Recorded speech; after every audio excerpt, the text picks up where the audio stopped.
Alors, je voudrais vous parler ici des guides, mais pas de n'importe quel guide, pas de n'importe quelle présence. En fait, j'ai hésité à faire cette vidéo, mais la plupart du temps, quand on veut se connecter à l'invisible, eh bien, c'est d'abord la peur qui est bien légitime, mais qui surtout est issue de beaucoup de clichés, parce que quand on connecte à l'invisible, on a peur de ne pas savoir à qui on s'adresse, de s'adresser éventuellement à de mauvaises présences, de mauvais esprits, etc.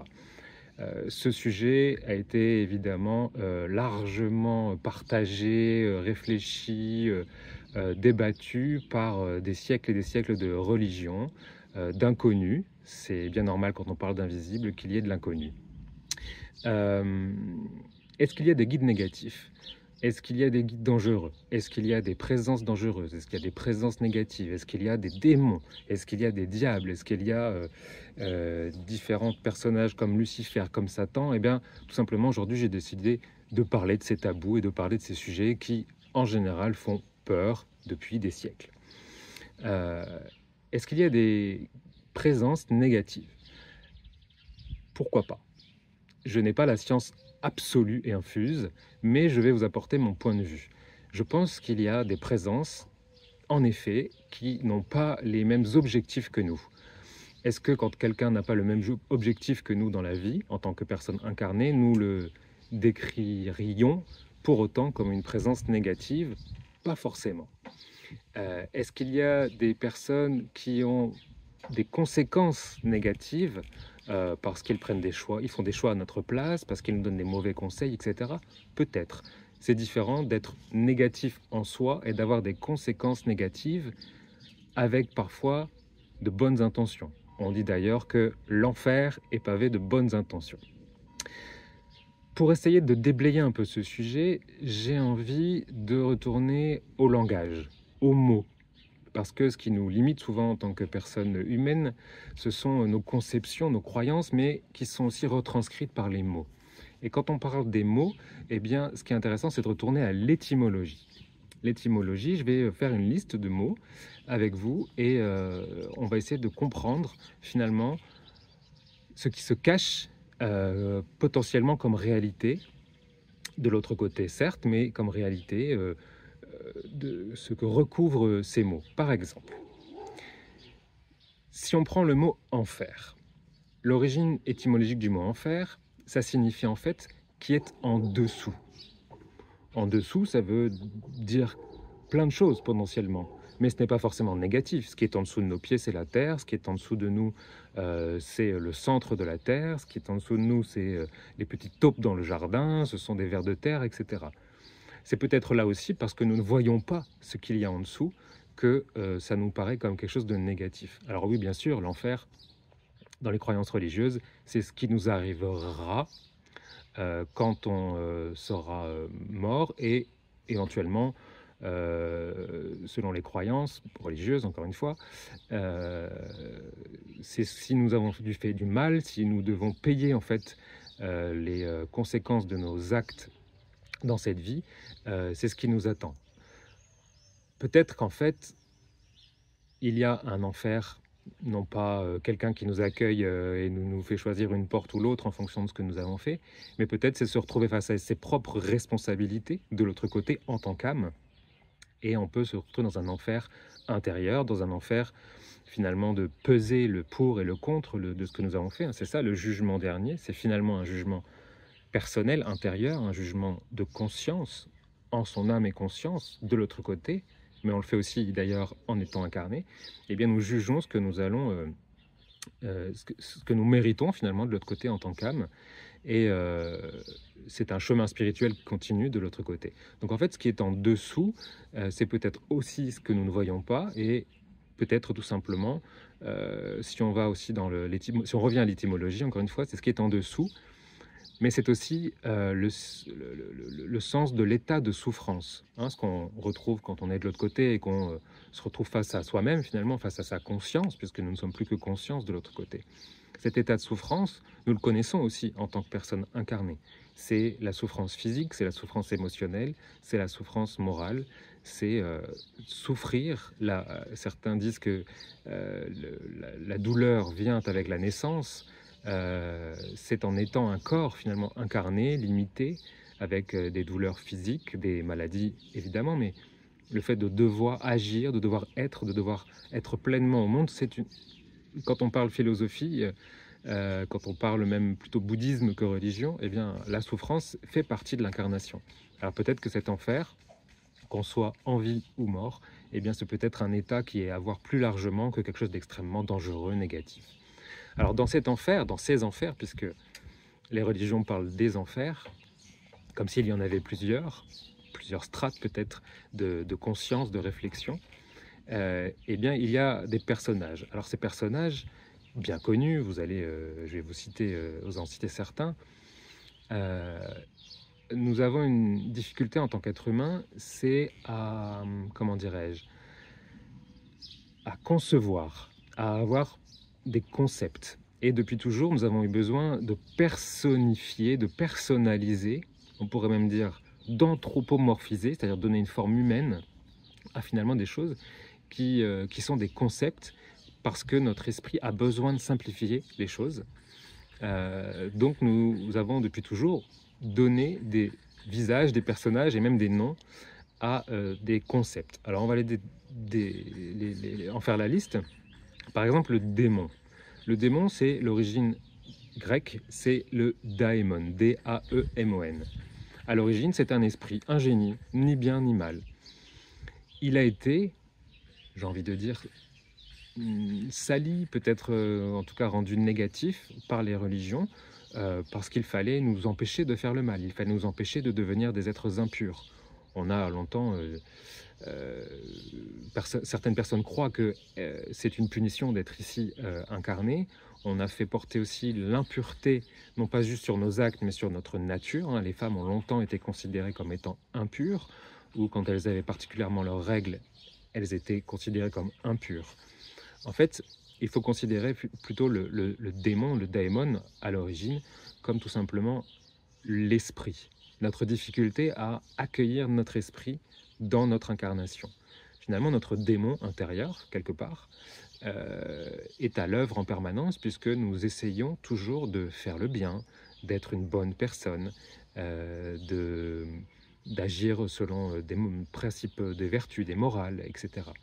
En fait, c'est plutôt le démon qui nous chatouille les pieds, c'est plutôt cette tentation de faire les mauvais choix, ce qui peut arriver dans la vie. Dans le Tao, cette philosophie chinoise, il y a deux tentations. La tentation de faire le mal à soi, aux autres, mais il y a aussi la tentation de faire le bien. C'est-à-dire que parfois, encore une fois, l'enfer étant pavé de bonnes intentions, eh bien, il y a la difficulté à accueillir cet esprit et à accueillir les causes à effet, c'est-à-dire on fait des choix selon notre responsabilité, notre état de conscience, on pourrait dire, et ça a des conséquences. C'est aussi accueillir l'esprit au sens plus large, c'est-à-dire accueillir l'âme, c'est-à-dire se sentir chatouillé par quelque chose de plus fort que nous, que notre personnalité, là en l'occurrence Jérémie, c'est aussi se sentir poussé à l'intérieur de soi par quelque chose qui est plus grand que soi. Et c'est ça aussi qui a été difficile à vivre comme concept, on pourrait dire, et qu'on a personnalisé comme si il y avait quelqu'un qui nous tentait en permanence. Eh bien, c'est peut-être un peu plus subtil, comme j'essaie de l'expliquer. Si on parle du diable maintenant, j'ose tous les mots aujourd'hui, l'origine du mot diable, c'est diabolos, celui qui divise et celui qui sépare. On pourrait même dire ceux qui divisent et ceux qui séparent. Il y a plein de choses qui nous divisent et qui nous séparent. Il y a nos croyances, il y a nos religions, il y a notre genre, il y a une division entre le genre masculin et le genre féminin. Ce qui est retranscrit finalement dans cette image biblique de la sortie du jardin d'Éden, où l'être unifié, Adam et Ève unis, finalement sortent du jardin d'Éden pour venir expérimenter la différence sexuée. Ils ne s'en étaient pas rendus compte avant. Ce qui divise, en fait, ce sont les différences, ce sont nos conceptions, ce sont nos concepts, là aussi, peut-être là aussi nos croyances par rapport à tous ces sujets, la croyance qu'il y a des diables, la croyance qu'il n'y en a pas. Ce qui nous sépare, c'est aussi au-delà du genre, c'est notre expérience physique. Je vis une expérience à l'intérieur de moi-même en tant que Jérémy, et finalement, je crois que l'autre est différent. Je crois que l'autre est fondamentalement différent de moi. Je n'arrive pas à l'accueillir comme un autre moi-même. Et donc, je me sens séparé de lui ou d'elle. Le diable étant dans les détails, encore une expression, eh bien, il faut peut-être aller voir dans les détails, justement, de ce que nous vivons concrètement en tant que séparation. Alors, est-ce qu'il y a un diable? Est-ce qu'il y a des diables? Est-ce qu'il y a des diablotins? Certes, il y a peut-être de l'autre côté des êtres, des consciences, pas évoluées, ou on parle d'évolutif ou d'involutif, donc là, ce sera plutôt des êtres involutifs, qui cherchent autre chose, qui ont une autre conception du monde que nous-mêmes. Est-ce pour autant que quelqu'un qui n'aurait pas la même pensée que moi, je le qualifierais de diable? Je n'irais peut-être pas jusque-là, je serais dans un jugement. Et justement, si on parle de jugement, il y a un autre personnage qui arrive, c'est Satan. Satan, étymologiquement, c'est l'adversaire. C'est aussi issu en la racine gréco-latine, c'est l'adversaire, accusé et diffamé. On voit bien dans ces termes qui sont très intéressants, c'est l'adversaire, donc c'est l'autre que l'on combat ou qui nous combat, avec qui on n'est pas d'accord. C'est accusé, donc c'est accuser, c'est pointer du doigt l'autre comme responsable peut-être de nos maux ou de nos problématiques, et diffamer, c'est-à-dire porter une accusation là aussi. Mais dans ces deux termes, accuser et diffamer, on est encore dans le jugement. Donc on est dans le jugement que l'autre n'est pas à la hauteur, n'est pas correct. On est dans une hiérarchie. Hein. D'ailleurs, ce qui est intéressant, c'est que quand les religions parlent des enfers, ils hiérarchisent. Ils hiérarchisent les guides, les anges, les diables, les démons. Peut-être encore une fois, c'est un appel à sortir du jugement, à avoir une autre relation au jugement. Qu'est-ce qui est bon, qu'est-ce qui est mauvais? Est-ce que finalement, ce qui est bon aujourd'hui pour moi sera peut-être mauvais dans quelques années ou décennies? Et inversement, ce qui est bon pour un enfant n'est pas forcément bon pour un adulte, et inversement. Donc en fait, nous sommes dans une expérience qui nous pousse en permanence à hiérarchiser parce que nous avons une conception du bien et du mal. Et la plupart du temps, nous essayons de fuir le mal, car nous jugeons ce mal comme étant négatif. Ce qui nous fait mal, nous essayons de le maintenir le plus possible loin de nous, à distance. Donc peut-être tout simplement que Satan, c'est cette expérience de ce mal que nous essayons de maintenir à distance, et que nous jugeons tout simplement comme étant extrêmement négatif. Ce n'est pas un problème de le juger en tant que négatif, car nous ne le voulons pas. Mais peut-être qu'il faut accepter que certaines choses négatives existent dans notre existence, incarnées comme dans l'invisible, pour tout simplement les accueillir, non pas comme des dangers, mais comme des différences, comme quelque chose qui est autre, et quelque chose qui peut éventuellement aussi nous apporter des messages intéressants. Lucifer, autre personnage dont l'étymologie est étoile du matin. Étoile du matin. Intéressant. Qu'est-ce qui nous fait souffrir? Parfois, certaines personnes souffrent d'être incarnées, et cette étoile du matin qui nous rappelle que tout est cycle, que tout est recommencement, à chaque jour revient l'étoile du matin. Est-ce qu'il n'y a pas quelque chose là, un concept philosophique à aller intégrer, accepter, j'ai envie de dire, pour être plus heureux, plutôt que de penser que Lucifer porte du négatif? Est-ce que ce n'est pas tout simplement une des contraintes de l'incarnation qu'il faut tout simplement accepter, là aussi dans une perspective un peu plus bouddhiste, hein, qui est l'acceptation de ce qui est, ne pas lutter contre les lois de la vie, on pourrait dire. Donc on peut voir qu'en fait, il y a eu toujours de la personnification de certains concepts, et que derrière ces personnages, ces noms, ces mots, il y a notre rapport au mal, notre rapport au danger, et en fait notre rapport à l'invisible. Donc c'est bien normal d'avoir peur, c'est une réaction de protection, la peur, on se protège du mal, mais est-ce que parfois il ne faut pas accepter l'hiver pour pouvoir revenir au printemps? Est-ce que parfois il ne faut pas accepter la faiblesse pour pouvoir retrouver des forces?